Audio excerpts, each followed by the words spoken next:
Un leadership semblable à celui de Barbe Blanche dans One Piece. Des dreadlocks iconiques, une dégaine stylée avec ses chaussettes baissées et un physique impressionnant, 1m83 pour 76 kg de muscles. Voilà les ingrédients qu'utilisait Rigobert Song pour faire trembler les attaquants. Retour sur la carrière du capitaine Courage. Rigo, né le 1er juillet 1976 à Nkanglikok au Cameroun. Il vit une enfance assez difficile, son père meurt lorsqu'il est âgé de 9 ans et Rigo et sa maman se retrouvent seuls, enfin presque, puisque son oncle paternel accepte de les héberger en leur attribuant une chambre dans son domicile. Il commence à jouer au football dans la rue et participe régulièrement à des tournois interquartiers. À 12 ans, il décide de tenter sa chance pour intégrer l'équivalent de Clairefontaine au Cameroun, sans les infrastructures bien sûr, à savoir l'école de foot des brasseries de Douala. Malheureusement pour lui, il n'est pas retenu dans un premier temps, mais il ne lâche pas l'affaire et réussit à convaincre les formateurs de lui accorder une seconde chance. À partir de ce moment-là, Rigo prend conscience des exigences du haut niveau et redouble d'efforts pour combler ses lacunes. Déjà très fédérateur, il est nommé capitaine de sa promo et termine même major de cette dernière. Au bout des 4 ans de formation, en 1992, il toque à la porte de plusieurs clubs de Yaoundé et Douala. Mais aucun ne lui donne sa chance. Son sac à dos sur les épaules, il fait le pari d'aller à Bafoussam, à l'ouest du pays, sans prévenir sa maman. Il se retrouve à dormir dans la rue pendant une semaine sur un carton en vivant principalement de pickpocket. Un matin, il est réveillé par l'équipe du Red Star de Bangou qui réalise un footing en chantonnant. Il les suit immédiatement jusqu'au stade. Il observe leur séance et joue les ramasseurs de balles. À la fin de l'entraînement, il manque un joueur pour faire l'opposition. C'est l'occasion rêvée pour Rigo. Il est sollicité pour faire le nombre. Sans crampons, il enfile ses sandales et mange tous ses adversaires. L'entraîneur, impressionné par sa grinta, le recrute et décide même de l'héberger quelque temps avant de lui trouver une chambre. Il reste seulement 3 mois au club, le temps de faire ses preuves avant d'être repéré par le Tonnerre de Yaoundé qu'il rejoint pour la saison 1993-94. Le 22 septembre 1993, il honore d'ailleurs sa première sélection face au Mexique à Los Angeles. En fin de saison, il est retenu par Henri Michel pour la Coupe du Monde aux États-Unis. D'abord remplaçant pendant la préparation, il profite de la blessure d'Hans Agbo pour faire ses preuves et à la surprise générale, le coach le titularise lors du premier match face à la Suède à seulement 17 ans. Il réalise une prestation solide et enchaîne face au Brésil des Romario et Bebeto. Les Brésiliens sont inarrêtables et collent un cinglant 3-0 à des Camerounais dépassés. Song, trop fougueux, se verra sanctionné d'un carton rouge en fin de match. Il devient à ce moment-là le plus jeune joueur de l'histoire des Coupes du Monde à recevoir un carton rouge. Triste record qu'il détient toujours. Cette Coupe du Monde lui aura néanmoins permis de goûter au plus haut niveau, mais surtout de taper dans l'œil des recruteurs du FC Metz. Il signe chez les Grenats et rejoint son compatriote Jacques Songo. Sous les ordres de Joël Muller, Rigo évolue arrière droit au départ avant d'être repositionné dans l'axe aux côtés de la légende du club Sylvain Castendutch. Sa première saison est plus que correcte, il joue 24 matchs et inscrit 2 buts. Le club messin connaît ses plus belles heures entre 95 et 98, les pépés flingueurs Pires et Pouget sont en feu. En 96, Rigo remporte son premier trophée après une victoire au tir au but en Coupe de France face à l'Olympique lyonnais de Pascal Olmeta. La saison suivante, Metz atteint même les 8e de finale de la Coupe de l'UEFA avant d'être éliminé par le Newcastle de David Ginola. En 97-98, les Messins réalisent l'exploit de terminer 2e du classement de D1. C'est la différence de but qui les empêche d'être sacrés champions de France au profit du RC Lens. Durant l'été, Song et la sélection camerounaise disputent la Coupe du Monde qui a lieu en France cette année-là. Le très ambitieux Claude Leroy battit une équipe qui se présente en outsider de la compétition, mais le bilan s'avère mitigé et frustrant puisque le Cameroun, après un premier match nul face à l'Autriche, se fait corriger par l'Italie de Christian Vieri lors du 2e match. Une victoire est alors impérative pour se qualifier en 8e de finale. Les Lions indomptables sont attendus au tournant face au Chili d'Ivan Zamorano et Marcelo Salas. Rapidement menés 1-0, les Camerounais ne lâchent rien. Mais en début de deuxième période, Rigo, victime de sa réputation de défenseur rugueux, reçoit un 2e carton jaune, synonyme d'expulsion. À 10, les Camerounais poussent et se voient récompensés par un but de Patrick Mboma. Les hommes de Claude Leroy, victimes d'un arbitrage douteux, se verront ensuite refuser 2 buts, qui semblaient valables et termineront le match à 9 après l'expulsion de Lorraine. Les Camerounais se retrouvent éliminés dès le premier tour. Après la Coupe du Monde, Rigo rejoint la Salernitana, tout juste promu en Serie A. Mais l'adaptation à la tactique italienne est compliquée pour Rigo. Il revient sur cette expérience dans une interview pour la FECAFoot en 2021. J'avais l'habitude de jouer d'une autre manière à Metz. J'étais au marquage et Castendutch coulissait en tant que libéraux pour me couvrir. À la Salernitana, c'était différent. Nous devions toujours être alignés et j'ai eu du mal à m'adapter. mais j'y ai beaucoup appris. Après 4 petits matchs, Rigobert Song rompt son contrat au mois d'octobre par l'intermédiaire de son agent Pape Diouf. Gérard Houllier, en poste à Liverpool, lui fait les yeux doux et parvient à l'engager. Il devient rapidement le chouchou d'Anfield grâce à sa combativité et son charisme exceptionnel. Cependant, la concurrence à Liverpool est rude et Song alterne entre le banc et le terrain. Au final, il ne parviendra jamais à s'imposer comme un titulaire indiscutable chez les Reds. Entre-temps, il dispute la Coupe d'Afrique des Nations en 2000 au Ghana et au Nigeria.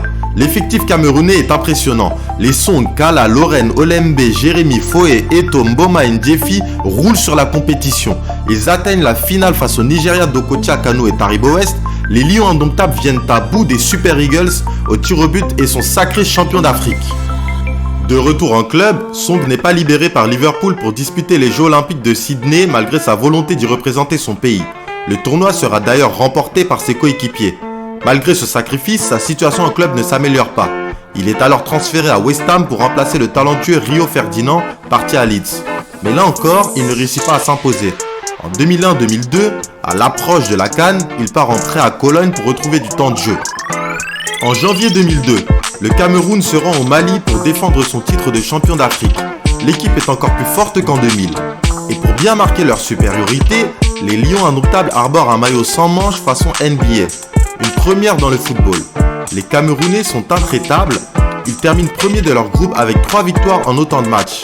Ils terrassent ensuite l'Égypte en quart et le Mali en demi. Comme en 2000, ils remportent la finale au tir au but, cette fois-ci face au Sénégal d'El Hadji Diouf. Mais surtout, le Cameroun réalise la prouesse de n'encaisser aucun but pendant tout le tournoi grâce à sa solidité défensive. En juin 2002, les coéquipiers de Rigo ne se présentent pas comme des outsiders mais bien comme de véritables prétendants au titre lors du mondial en Corée du Sud et au Japon. Cependant, la compétition est décevante puisque les Camerounais, après un match nul face à l'Irlande de Robbie Keane et une victoire contre l'Arabie Saoudite, s'inclinent par 2-0 face à l'Allemagne et sortent pour la 3e fois de suite au premier tour. Malgré tout, les prestations de Rigo avec la sélection lui permettent de devenir une référence mondiale et un défenseur craint et respecté par les plus grands. Carles Puyol déclare à son sujet: « J'ai beaucoup admiré Rigobert Song. Il était une vraie référence pour moi. Rigobert dégageait une aura et un charisme exceptionnel. Au cours d'un match, il pouvait déstabiliser ses adversaires par son simple regard. Je l'aimais trop. J'ai encore en mémoire son altercation avec Oliver Kahn lors de la Coupe du Monde 2002, où il n'a pas sourcillé et a regardé droit dans les yeux Kahn. C'était un moment impressionnant. Il fallait vraiment avoir du culot à l'époque pour tenir tête à Oliver Kahn. En fait, Song et moi, on a la même approche du football. On utilise le mental à 200%. J'imagine ce qu'on aurait pu faire si on avait eu la possibilité de jouer ensemble. » Après le mondial, Joël Muller, son ex-entraîneur à Metz, désormais sur le banc du RC Lens, le recrute. Rigobert rejoint les vice-champions de France et relance sa carrière en club. Avec les 100 et or, il réalise 2 saisons de très bonne qualité sur le plan individuel, malgré les difficultés rencontrées par le club en championnat. En 2003, la Coupe des Confédérations a lieu en France. Les Camerounais atteignent la finale et s'inclinent face à l'équipe de France, mais surtout, ils perdent leur taulier au milieu de terrain, Marc-Vivien Foé, lors de la demi-finale face à la Colombie à Gerland. Il décède des suites d'un malaise cardiaque. Cet incident marquera lourdement les Camerounais pendant de nombreuses années. En 2004, Rigobert Song s'engage à Galatasaray en Turquie. Il devient une légende du club stambouliote. Il y restera 4 ans et il remportera 2 championnats et 2 coupes de Turquie. Côté sélection, le Cameroun rentre dans le dur entre 2004 et 2006. En 2004, les Lions disputent la CAN en Tunisie, l'occasion pour eux de sortir une autre tenue qui fera polémique puisque le maillot et le short étaient en une seule pièce façon combinaison. La FIFA sanctionnera d'ailleurs la FECAFOOT en lui infligeant une amende de 128 000 € et 6 points de pénalité pour les éliminatoires de la Coupe du Monde 2006. Décision qui sera finalement annulée quelques mois plus tard après l'approbation de l'amnistie du Cameroun par l'ensemble des pays membres de la FIFA. En ce qui concerne la CAN 2004, malheureusement pour Song et ses coéquipiers, ils tombent sur leurs frères ennemis, les Nigérians, dès le quart de finale. JJ Okocha et John Utaka se chargeront de mettre fin au parcours du Cameroun. Le Cameroun ne parvient d'ailleurs pas à se qualifier pour le Mondial 2006 en terminant à seulement 1 point du premier, la Côte d'Ivoire, lors des phases éliminatoires. Leur 2e place leur permet néanmoins d'être qualifiés directement pour la CAN 2006. Malheureusement pour les Lions, c'est cette même Côte d'Ivoire et sa génération dorée avec les Drogba, Zokora, Kalou, Kolo et Yaya Touré qui mettra fin au rêve camerounais dès les quarts de finale de la CAN 2006. 2 ans plus tard, en 2008, le Cameroun réalise une CAN de folie au Ghana. En finale, les Lions indomptables retrouvent l'Égypte qui les avait déjà battus 4-2 en poule. Les Pharaons, déjà vainqueurs de l'édition 2006, sont en mission pour imiter les Camerounais en réalisant eux aussi le doublé. La finale est extrêmement tendue et contre toute attente, c'est le guide des Lions indomptables qui craque le premier. À la 77e minute, Rigobert Song est coupable d'un mauvais contrôle vers son propre but. Le feu follet Mohamed Zidane récupère le ballon et sert la légende égyptienne Aboutrika qui marque le but de la victoire pour l'Égypte. Cette défaite dont il est responsable marque aussi le début de la fin pour le capitaine Courage. Les critiques commencent alors à s'accentuer sur son niveau et son temps de jeu en sélection diminue. Il perd d'ailleurs son brassard de capitaine au profit de Samuel Eto'o dans son prime à cette époque. Pendant l'été, Rigo met fin à son aventure à Galatasaray et s'engage au Trabzonspor. Pour 2 saisons, il y réalise une première saison de qualité et permet au club de terminer 3e du championnat. Il joue un peu moins la saison suivante et le club termine à la 5e place. En janvier 2010, Rigobert Song dispute sa dernière CAN en Angola. Malheureusement pour lui, les Camerounais tombent une nouvelle fois sur leur bourreau préféré, l'Égypte, qui dispose des Lions indomptables en quart de finale et réalisera le triplé en remportant sa 3e CAN d'affilée. Rigo garde son influence dans le vestiaire malgré son temps de jeu limité par l'ascension des jeunes talents Aurélien Chedjou et Nicolas Nkoulou. À l'approche du mondial 2010, les observateurs camerounais jugent Rigo dépassé, mais le vieux Lion s'accroche pour disputer sa 4e Coupe du Monde. Cependant, les Lions indomptables ne parviennent pas à former l'union sacrée. Les problèmes internes prennent trop de place et Paul Le Guen ne parviendra jamais à créer une cohésion d'équipe. Les Camerounais sortent une nouvelle fois par la petite porte dès les phases de poule. Remplaçant toute la compétition, Song dispute les dernières minutes du 3e match de poule face aux Pays-Bas. Le Cameroun s'incline 2-1 et la légende camerounaise tire sa révérence de façon définitive. Au final, le vieux Lion aura marqué l'histoire du football africain comme peu de joueurs. Rigobert Song, c'est une longévité exceptionnelle. 137 sélections avec le Cameroun, 8 CAN disputées de 96 à 2010, dont 2 remportées, 4 Coupes du Monde jouées, 2 Coupes des Confédérations, dont une finale en 2003. Après sa carrière, Rigo passe ses diplômes en France. Cependant, des doutes subsistent quant à l'obtention de son diplôme. En octobre 2016, Rigo est victime d'un AVC et reste plongé dans le coma pendant 2 jours.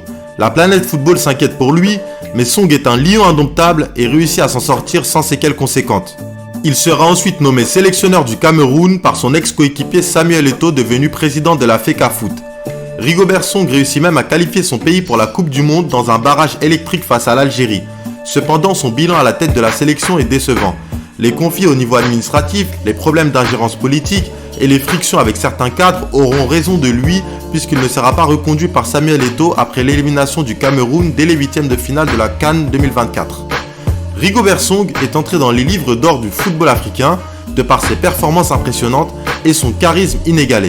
Véritable légende, meneur d'hommes exceptionnel, le capitaine Courage restera à jamais dans l'histoire de ce sport. C'était Raconte la carrière par Mendoza. Si cet épisode vous a plu, n'hésitez pas à vous abonner pour plus de contenu du même genre. A bientôt les amis.